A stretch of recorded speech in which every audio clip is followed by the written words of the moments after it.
परमार्थामध्ये घेतला. पतिव्रतेला सर्वार्थानं पतीची आज्ञा, पतीचा संकेत, पतीच प्रमाण आहे. आम्हाला तसा भगवंत आहे.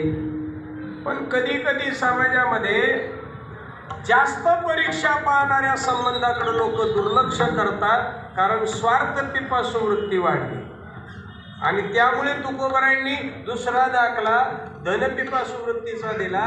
सर्व भावे लोभ्या आवडे हे धन, आम्हा नारायण तैशावरी समजण्याकरता.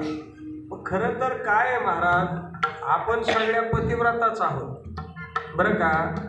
हा स्त्री आणि पुरुष भेद थोडा वेळ जर बाजूला ठेवला आणि परमार्थाच्या प्रांगणात जर आलो तर आपण सगळ्या पतिव्रता आहोत. आणि आपण कुणाचं वचन पाळायचे तर त्या पती परमेश्वराचं. तो पती परमेश्वर कोण आहे तर महाराज श्रीकृष्ण परमात्मा आहे. या गोपी भावानं जर भक्ती केली, परमार्थ केला तर तोच सगळ्यांचा पती आहे. आणि तो संबंध म्हणून त्याचं असणारं वचन, त्याची असणारी सेवा ही पत्नीनं करावी. किती करावी त्याला काय प्रमाण आहे का नाही. नुसतं आताच्या काळात चुकून एखाद्या बाईकडे एखाद्यानं पाहिलं का इकडं लगेच हात पाय आपल्याला सुरुवात. अगं मी चांगल्या भावनेनं पाहिलं महाराज. पाहिलेलं कळत, भावना कळत नाही. कळते का भावना? पाहिलेलं कळत पण भावना नाही ना कळत. टच केलं